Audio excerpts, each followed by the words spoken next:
Ini ada kisah tragis dari Bandung. Si tragisnya nih, Wali Kota Bandung, Yana Mulyana, baru aja memberikan pengarahan tentang kejujuran, tentang akhlak, tentang bagaimana pejabat yang menjalankan amanah rakyat. Dia bicara di depan bawahannya dan menunjukkan bahwa kejujuran itu penting untuk seorang pelayan rakyat, pejabat Pemda Kota Bandung diarahkan oleh wali kotanya. Dan tahu nggak? Nggak lama setelah itu, wali kota Bandung dicokok KPK dengan operasi tangkap tangan. Ini benar-benar tragis. Kenapa tragis? Ya iya, baru aja ngomong, tiba-tiba dia sudah ditangkap tangan oleh KPK. Masalahnya karena Yana Mulyana diduga menerima suap di kasus Bandung Smart City, pengadaan CCTV, dan lain-lain. Ini melibatkan nggak cuma dia sendiri, ada yang nyuap, ada juga pejabat-pejabat Kota Bandung yang ikut tertangkap tangan bersama Yana Mulyana. Ada yang seru. Yang serunya, karena salah seorang penyuapnya, itu namanya katanya Sony Setiadi, pemilik sejumlah perusahaan IT. Ya wajar kan, karena memang proyeknya IT. Pengadaan CCTV, Bandung Smart City, dan lain-lain. Itu penyuapnya dulu, itu pernah bikin semacam relawan namanya Balai Anies Baswedan. Relawan ini kayak semacam kumpulan relawan pendukung Anies di Bandung. Dan si Sony Setiadi ini adalah yang menyuap Yana Mulyana juga sebagai mungkin pembina atau mungkin orang yang membiayai relawan Balai Anies Baswedan di Bandung itu. Dan relawan ini dulu diresmikan sama Anies, diresmikan langsung. Jadi kalau kita mau urut-urut, ini mungkin ya, bahwa si Sony ini nyuap Yana Mulyana untuk dapat proyek, dan barangkali sedikit banyaknya juga digunakan untuk kegiatan-kegiatan kerelawanan.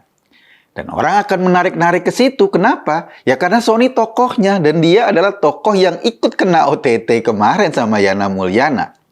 Gue nggak tahu kalau modal-modal kayak gini. Relawan dibiayai dari urusan suap-suapan, padahal kan sekarang puasa. Nyuap pada saat puasa kan batal. Puasa kan nggak boleh nyuap. Nah, kalau seandainya pola pembiayaan politik terjadi seperti ini, bisa dibayangin nggak sih kalau mereka-mereka ini yang nanti menduduki jabatan penting dan kemudian berkuasa atas APBN, atas APBD, kalau pola-polanya seperti ini. Kita emang nggak bisa menarik langsung antara relawannya Anies dengan kasus suap ini. Tetapi orang yang mendirikan Balai Anies Baswedan di Bandung itu, nyata-nyata sekarang memang sudah berurusan dengan KPK. Pak Anies bisa saja bicara bahwa dia nggak akan tahu, dia mana tahu kan relawan-relawannya tersebar di banyak tempat dan dia nggak bisa mendetail satu-satu ini siapa, ini siapa, ini siapa. Tapi kan ada gium gini, kambing ngobrol sama kambing, karena kambing susah ngobrol sama kucing. Kucing bergerombol dengan kucing, burung bergerombol dengan burung. Artinya orang akan mendekati ke orang-orang yang sejenisnya. Dan kita ingat statement Pak Anies yang sangat fenomenal itu, yang sampai sekarang menjadi pegangan kita, terngiang-ngiang di kepala kita. Perilaku pendukung, kata Pak Anies, itu mencerminkan orang yang didukung. Dan kita setuju sama statement itu, setidaknya digambarkan oleh Sony Setiadi ini. Bagaimana perilaku pendukung ini mencerminkan siapa yang didukung.